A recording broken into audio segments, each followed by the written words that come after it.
everybody. We got a great one today. For a change. Tim Miller joins me for his fourth time. He's host of the Bulwark podcast.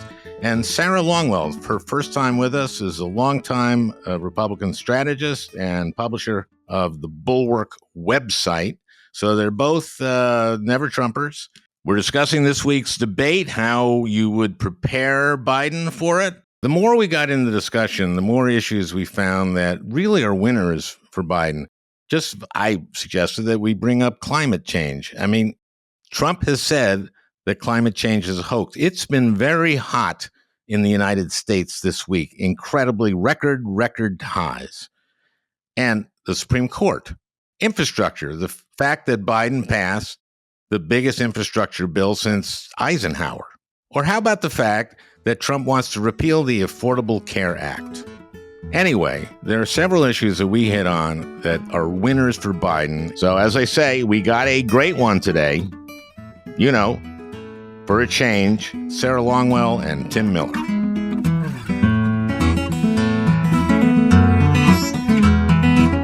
Sarah Longwell is a longtime Republican political strategist and publisher of the Bulwark website and host of the Focus Group podcast that I've been listening to prepare for this, and it's great, Sarah.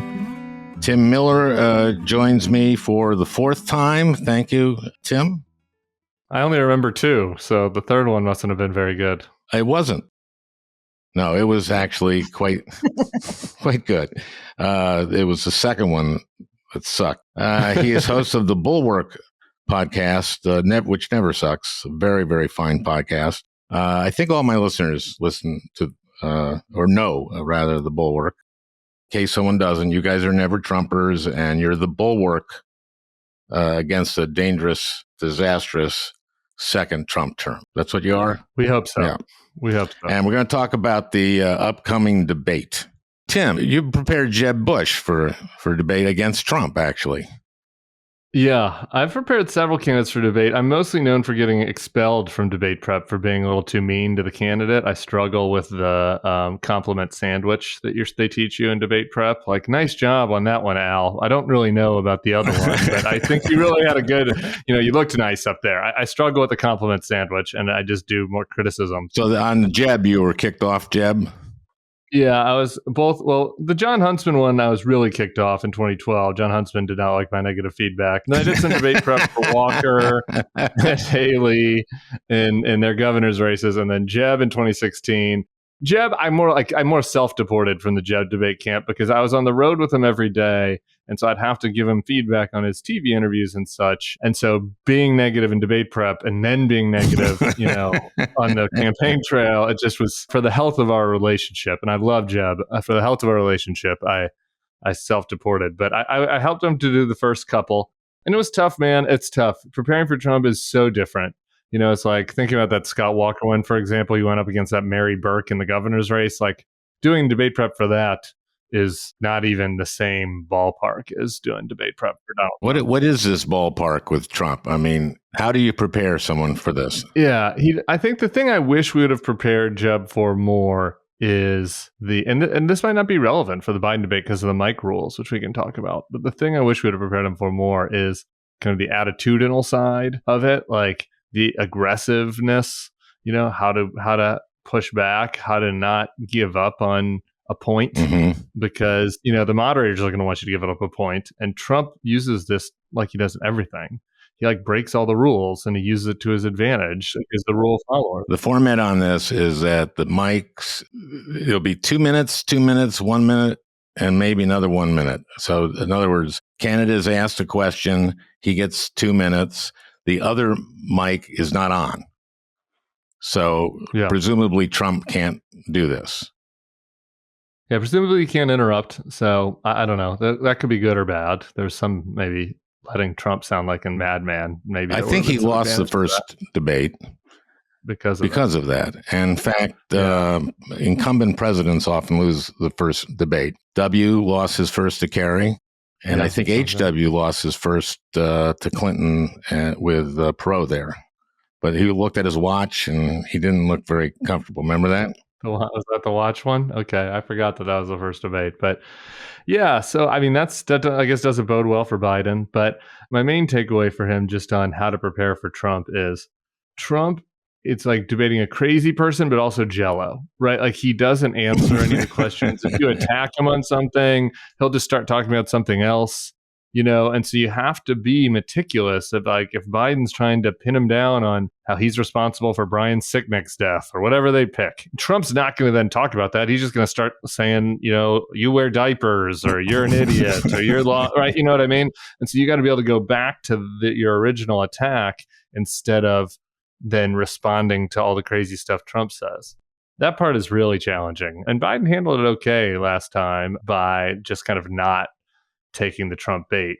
And that's with active mics. Sarah, what have you learned from the focus groups that would help you prepare a candidate if you had a lot of experience preparing candidates or any? Yes, I have much more experience listening to voters than preparing candidates. But look, if I'm Team Biden, like you want the State of the Union, Joe Biden, right? You want him to have a big long nap and then hit him with a B12 shot and roll him in there ready to look super lively. Because for voters, the way that voters talk about him, right? So if you're a Republican voter, you think that Joe Biden has dementia. Right. Like you do this like concern trolling, like I can't believe Joe Biden is letting him do this because he's clearly addled. And so that's how Republican voters talk about him. When I say concern trolling, there's this way that sometimes they talk about, especially women, they'll say, I can't believe Joe Biden's letting him run again. Because he's clearly unwell. Well, in a way, that's a very low bar to overcome. I mean, that's what you've been watching Fox and they run misleading footage of him, like asking someone where he's going. And when you're in office or a candidate, sometimes you want to ask your aide, where are we going? We're going, the next thing we're doing is this, I mean, so it may be just an extremely low bar that he has to get over. And people might be going, oh my God, not only can he talk, but he can talk about issues. He seems very, very well acquainted with all the details of policy. Yeah, I mean, it really is, though, an energy bar, not like an energy bar that you eat, but a bar of energy that he has to cross for voters. Because, look, it's not just Republican voters. If you listen to Democratic voters, they are much kinder. Right. They don't, say that Joe Biden is being spoon-fed oatmeal in the White House, but they do a thing where they say, every time he walks or talks, I want to reach out to steady him. And so there is, I mean, there's this thing right now where people are like mad at the media for talking about Joe Biden's age. People will get mad at me right now for talking about Joe Biden's age. But the fact is, it is not the media. Voters are coming to this conclusion all on their own, based on how they see Biden. His gait is the gait of an older guy. That's right. But that being said, the only thing that they want to know is that he can survive for the next 4 years, right? So they want to just see that he can go hard at Trump. Like they want to see their fighter. So if he has that energy, like he did at the State of the Union, we know he can get there. That's going to be huge for him because the bar is so low. Now, that's a different ball game because that was a speech, right? That was a speech and he had a prompter and he had the script and he knew it. And that's a slightly different ball game. Now, he was on his feet and he responded to the audience and he was great. That was one I wish everyone had watched. And I am saying that he has to overcome a pretty low bar. Given you're listening to these focus groups, what subjects would you want Biden to be hitting? And what subjects are you afraid of Trump hitting? I mean, Trump's going to hit Afghanistan, right? Yeah, Trump's going to hit Afghanistan. Trump's going to hit him on his age. Trump's going to hit him on Hunter as an attempt to kind of draw Joe out and discombobulate him, get him emotional. Biden's got a little bit of a tough line to walk because he has to both show that he's a fighter and is energetic, but also draw a presidential contrast with Trump. You pointed out the idea that a lot of times the incumbents have lousy first debates. And the reason for that is they're the president and they're busy doing president things. They're not in campaign mode. Trump is in campaign mode. He's in fight mode. All the time. All the time. And so this is where Biden's got to figure out how to both show that he is the president and he is presidential. He's got a grasp on all of these things much better than Trump, which he does, while not getting drawn into being like the crazy back and forth. So that's a tough line to walk. Fighter, but not like super reactive to Trump and letting him get thrown off his game. What does Biden have to be ready to anticipate? Well, I think Sarah's point about Hunter is right. That's isn't the response to that? You were just convicted yourself of 34 felonies. We believe in justice. I think so. It's hard. It's a hard one. Yeah, I think so. As long as he can stay steady on that. But I guess the point is that Trump will try to bait him. Trump will try to bait him. Laptop from hell. Who knows what he'll do? I mean, he brought the women that Bill had relationships with to the when debate. he was president to the Hillary Clinton debate and had him sit in the front row. So, and he could talk about his relationship with his sister-in-law. You know what I mean? Like you could get really down in the muck to try to trigger Biden. I think that's a likely strategy. Can Biden get into the muck? I mean, can Biden, ask him about hydroxychloroquine? Yeah. Here's the one advantage that Trump has over Biden. It's like Trump's addled mind. Like he might not be smart. He might not read books. But he knows like the details of all of these random Fox News controversies. So he'll bring up Laken Riley, who was killed by the undocumented immigrant, and things like this. Biden isn't quite as good at that, like remembering the details of all Trump's you don't hear Biden doing that very much. I think for good reason. So if I was his team, I'd be thinking, look, we have to pick a couple of things on issues. Whether it's economic data, whether it's crime data, et cetera, where things are good for us, and make sure that Biden is drilling them. And we got to think a couple of things on Trump's criminal activity. Like I had suggested earlier, maybe it's the January 6th. Maybe it's what do you say to the officer that died that day, Officer Sicknick. Maybe it's about the women that he assaulted.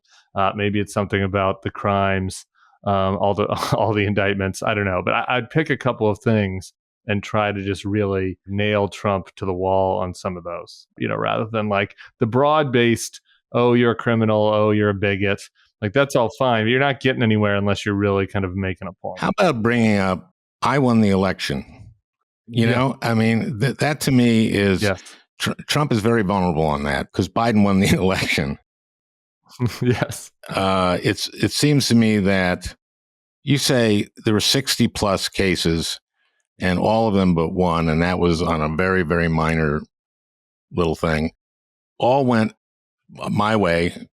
Everyone said we won. Even judges that you appointed decided for me.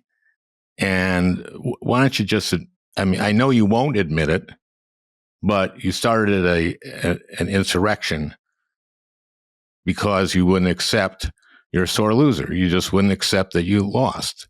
And that's the worst kind of loser, frankly. I agree. He should hit that, but he should be full on offense. The thing about this debate is that the persuadable voters this time, because you have two functional incumbents, are people who don't like either candidate. We call them double haters or double doubters. And Joe Biden is not playing for Trump's base. He's playing for these swing voters. And so if I were him, I would go on offense on a bunch of these issues. I'd go on offense on the economy and talk about the fact that Donald Trump drove the economy into the ditch by mishandling COVID, and that Biden's the one who has been overseeing our recovery. We are not all the way there yet. Rent's still too high and inflation's still too high. But if you give the reins back to Donald Trump, all he's going to do is give tax cuts to rich people. Right. And that's a very unpopular tax cut. Totally. And he wants to just extend it again, right? He does. And he should also beat Trump up on immigration and refusing to come to the table on the immigration compromise that Joe Biden worked out with a very conservative group of senators, and Donald Trump and Republicans killed it because they wanted the issue for political reasons. Like if Joe Biden can find his real rhythm here, he has a lot to prosecute against Trump. I agree. And the one thing, I definitely think he should call him a loser and a sore loser. I totally agree with that. And I agree with everything Sarah said, except I'd add one thing. The group that Biden needs to talk to is there's two groups, actually. It's these double haters. It's the persuadable voters, but it's also the soft Democrats. Because Biden's numbers are still being held down by people that are basically Democrats that aren't happy because of inflation or whatever. He's probably not going to win them over on the economy's actually getting better argument. He needs to make that argument, but he probably is not going to win them over on that. He needs to win them over on Trump's a lunatic. Trump, this guy is the abortion regime. Right. Like this, I want to tell you about this woman in Texas who wanted her baby and couldn't get her, treatment because of Donald Trump. Right. Abortion is definitely, and the Supreme Court is a huge issue. He mentioned this with Kimmel, which I thought was smart. It's interesting. It's like, if you want this guy to nominate every Supreme Court justice for your entire life, young people, because that's what's going to happen if he's going to win. And we've already seen what they've done. Yeah, Thomas and Alito. You think you're talking to just swing voters, but he's got to talk to some young Democrats too. He's got to get the young people back. Yeah. Speaking of which, there'll be foreign policy, so there'll be Israel and there'll be Ukraine. I think he wins on Ukraine. I think that Biden wins on Ukraine. I think Americans don't like Putin, don't like Russia, and I think he can hang Putin on Trump. And I would do that all night. Especially because it wedges the Republican Party. So one of the things when you do the focus groups with Trump voters that's really interesting is that hardcore Trump voters are now very much isolationists. When they say America first, they mean America alone. But there's another part of the Republican Party, and a lot of these voters are sort of older, white, college-educated voters that live in Pennsylvania, Michigan, Wisconsin, and they're old school Republicans who think we should be helping Ukraine and who are very clear that Putin's bad, because that hardcore base of Republicans, they're now soft on Putin. They're like, I don't know, maybe Putin's fine. I kind of like dictators. I like whoever Trump likes. But there's this other group where if you highlight for them that Trump would pull us out of NATO, he'll abandon Ukraine, that's the kind of thing that can pull some of those folks over to Biden. Because frankly, Biden's been pretty strong on foreign policy. It is a liability for him with his own voters. I don't think there's any liability on Ukraine. I think the liability is on Israel. But if he can draw him out on what would you be doing, Trump, in Israel, I mean, he's more hawkish, I think, than there's no question about it, than Biden, isn't he? Yeah, maybe there's a win. I think that you've hit on the diciest area for Biden and the thing that I'd be working on the most if I was his team, because I do think they have a good story to tell on the domestic stuff and obviously on Trump being a crazed lunatic and his criminal behavior. The foreign policy message is super easy for Trump. This is chaos. Putin wasn't in Ukraine when I was president, and Hamas didn't attack Israel when I was president, and Afghanistan was such a nightmare, and you're a pathetic idiot, and you're a loser, and you stink, and right, like that's all his message is going to be. Like the world's on fire, and you fucked it up. The Biden counter to that is complicated, right? It's sophisticated. It's complicated. He's right on the merits in a lot of the cases, not all of them, in my opinion, but in many of the cases, Biden's right on the merits. But it's tougher to make that case. And so I do think trying to draw out Trump on Israel is important, and leaning into the Putin stuff is important. You say you think he's right on the merits most of the time, but not is Israel your qualm? Afghanistan. Well, Afghanistan. I actually am pretty pro Biden on Israel. I think that Biden's been basically right. I think that his right wing critics are lunatics, and his left wing critics are also, I think, misunderstanding the complicated situation he's in. So I think Afghanistan, he was wrong on the merits. Well, I mean, he was wrong in the sense that he did it poorly. They didn't plan that the Taliban would sweep through Afghanistan that quickly, which is an intelligence failure. You know, you have to take responsibility for that if you're president. So that's a hard one. That was like the only, I was writing down like different issues and which ones Trump just wins on, and Afghanistan is the one he wins on. Yeah. The best I've got, I'd be interested in what the foreign policy people are cooking up, Jake Sullivan and them in Biden world. But technically, like this is kind of a defensive argument. That Trump committed him to getting out. This. I mean, yes, that's true. Yeah. That's true. But also more American troops died in Afghanistan during Trump's presidency than Biden's, right? So if like this message is you screwed this up and these troops died because of that horrible job we did at an exfil, like that's not, if Trump's message is everything is terrible, you have us in wars all over the place, that's actually not right? Like we're not in any of the wars. More American troops died during the Trump administration than the Biden. But it's complicated. Again, all of the Biden defenses on the world is on fire are complicated because the world is kind of on fire. It's kind of complicated. I don't think the president. Yeah, I don't think the president's omniscient, so I don't blame him. But it's a debate, and that complicated is not where you want to be. Don't you think the climate is a big issue? I mean, it's hot right now.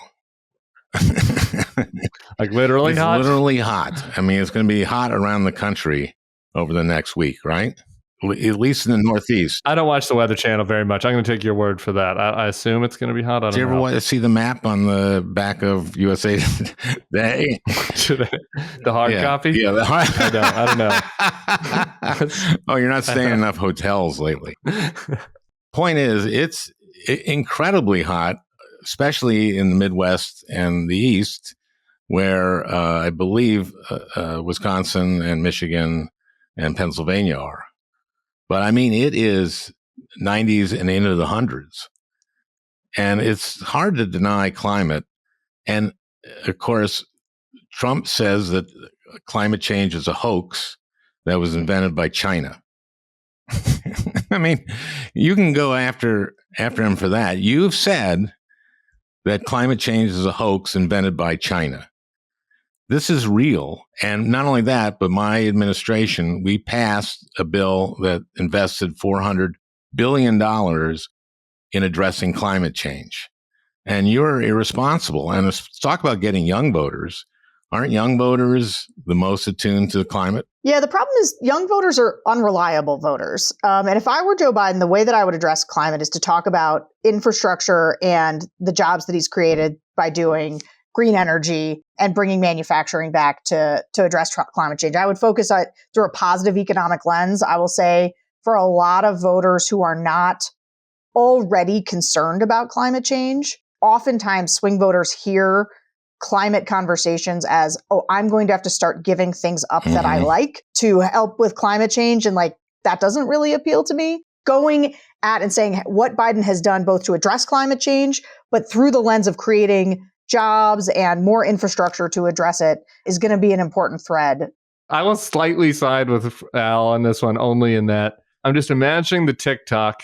I don't think it would hurt for Joe Biden to have just one line that's like, you think climate change is a hoax and that the Chinese created it and you're an idiot and I'm trying to deal with it. Just like a 12-second soundbite like that, I think might help a little. I do think you can't forget that demo that he's really doing poorly with. And so this is an opportunity to both alpha Trump a little bit for being an idiot and to kind of remind younger voters.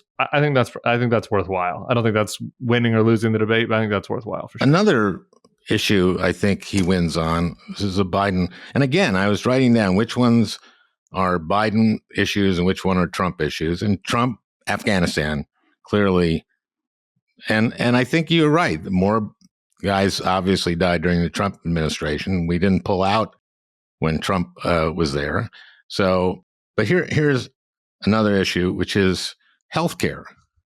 I mean, Trump tried to repeal the Affordable Care Act.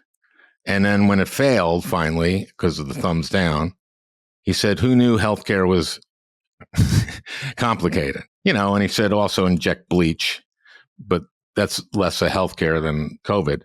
But he wanted to repeal the Affordable Care Act. And he said again during this campaign that he would do that. I think he's backed off it. But people like the Affordable Care Act. That's why the 2018 election was such a landslide for Democrats. Finally, because I was there when we passed the ACA, and we lost pretty much every election until 2018. Healthcare was a losing issue. But once they tried to repeal it, Americans finally saw what it was. I think healthcare is a huge winner for Biden. No? Yeah, I mean, look, the problem is that Trump is going to say, he'll talk out of both sides of his mouth on this and say he's going to have the best healthcare plan. And, it'll be a big, beautiful healthcare plan. Yeah. And to Tim's point about it's also like debating Jell-O, Biden is going to have to be concrete and go on attack against Trump about like, no, you did want to repeal this. You tried to repeal this when you were in office. You'll do it again. And that, they've expanded healthcare to however many millions of people. Yeah, he has to do that. It does matter to people. It's one of the top kitchen table issues. The insulin cap, I think, is good here. The cap on the price. Oh, insulin. Yeah, $35. Yeah, for seniors. I think that's good here. And I think that's good. And the other thing, that might not quite show up on your issue list, but I think is important for Biden to talk about is just, that he actually did get shit done. Like this guy says he's the art of the deal maker. But here, look, I did the infrastructure thing he didn't do, as Sarah's mentioned. It's the biggest infrastructure package since Eisenhower. Yeah. And so I think you can kind of tie healthcare into that. Like, just how he makes fun of him on infrastructure. You had infrastructure week every week. We did it. You said you had a new healthcare plan every week. You did nothing. We kept insulin. We did yada, yada. He didn't say he had a new one each week. He said he had a new one coming every 2 weeks. Important correction. Yes. Important correction. The thing to understand about voters, and this is where Biden has like a big opportunity. Voters don't know the things that Biden did. They just don't. You can go through your list and go point by point, But Biden's got to explain to people, like, we passed a major infrastructure bill. We codified same-sex marriage. We did all of these things. We did many of them in a bipartisan way. I made deals, because voters don't know. In fact, just going back to your point on climate change, when I do groups with young people, they complain that Biden's done nothing on climate. Really? I had Catherine Rampell on the podcast last week. The American people think, like, about half of them thinks we're in a recession. Yep. Yeah. I just got done with a Hispanic group of voters, and half the group thinks we're in an active recession. Yeah. These are Clinton, Biden voters who are now leaning toward Trump, and the economy was their top issue, and they thought we were in a recession. Yeah, and they don't know. I know, and we don't know that he's added 15 million jobs. That is a challenge. I'm sorry. I'm just still thinking about Sarah's focus group of Clinton, Biden, Trump voting Hispanic voters, and just trying to. They're leaning Trump. They haven't gone there yet. These are the people we've got to win back. And that's why Biden's got to make a case on the economy. Let me have their phone number. I'm gonna fly out and chat with them one at a time. So the debate's going to happen. RFK's not in. We just have, actually, that was a question mark. Is it? What do you have to get, like 15% or something somewhere? Yeah, no, the ballot access. He's not going to have enough ballots to get in. So that's good. That was kind of an unknown still. But it sounds like that's not happening. Good. What threat does he pose? You obviously, while you're saying that's good, anything away. I mean, I think Trump has a ceiling. I don't know. Me and Sarah might have different views on RFK. I worry. The RFK thing that I worry about, and so this is why kind of him being in the debate cuts both ways a little bit, because he's also a lunatic. So maybe the more people see of him, the worse he'll do. But I think that RFK's core support probably hurts Trump, maybe 3%, maybe 4%, whatever his like core is. But, if he's up there getting 10, 11%, a lot of those voters are going to be the ones in this focus group we were just talking about. It's going to be a lot of lower income, less engaged, working class voters, Black, Hispanic, white, true, but that had been, Democrats that aren't happy about inflation and that they have a protest vote for RFK. We need to minimize the amount of people that fit that description. If RFK just gets his anti-vax freaks voting for him, that's fine. But if he starts to get kind of more casual voters that have traditionally been in the Democratic coalition voting for him because they're unhappy about inflation or worried that Biden's old, like that's bad for Biden. Yeah, I mean, look, the biggest coalition in American politics is an anti-Trump coalition. But anything that splits that coalition is bad for Joe Biden. With education, you can help really far-right, crazy anti-vaxxers. Wait a minute, let me write this down. Education. You can.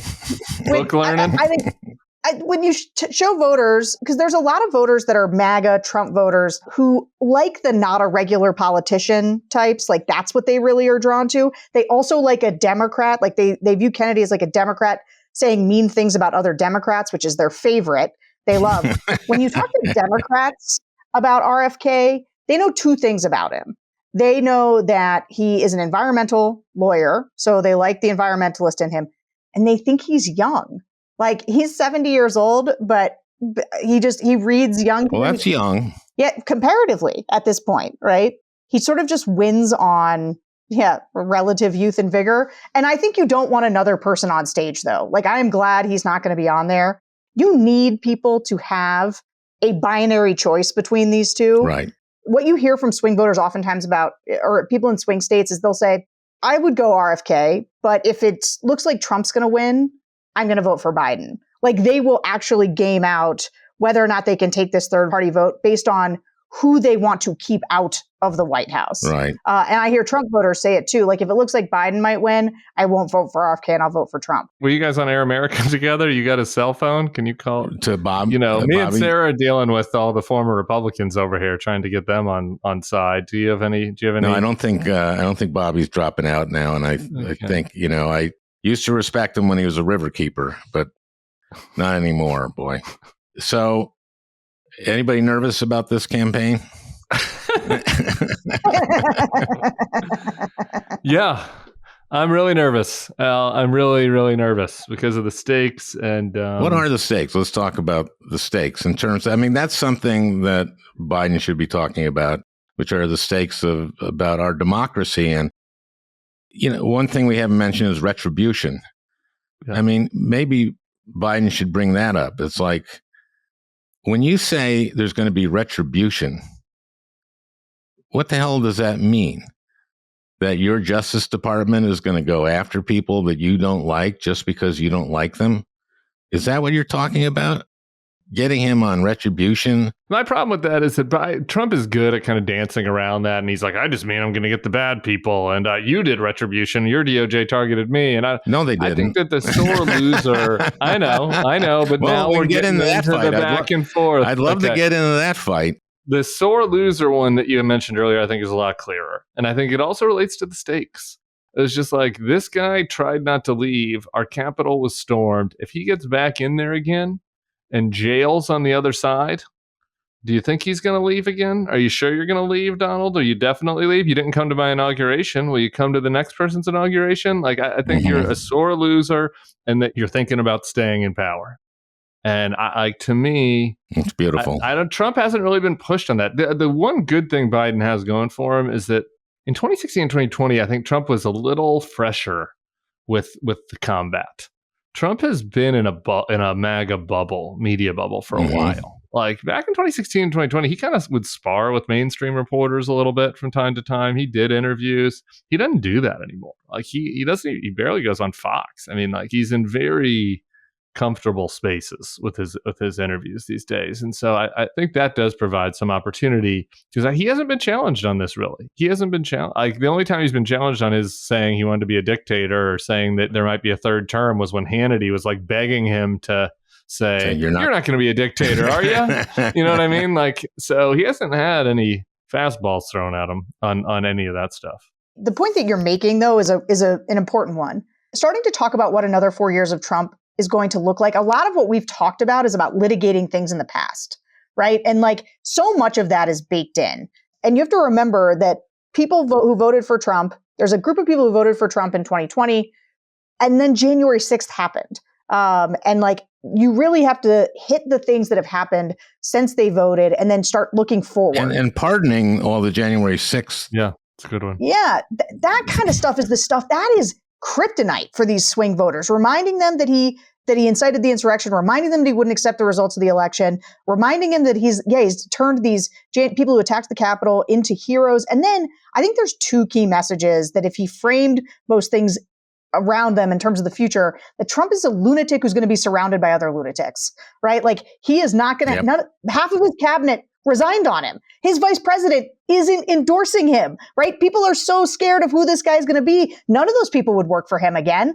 Go for that. I thought you hired the best people, Donald. And then the second one is he's in it for himself. Buddy, you are running to stay out of jail. You are running to get money to fund all of your court cases. And then just talking about, all the things that Trump has said that he would do. Right. He's going to get rid of government workers.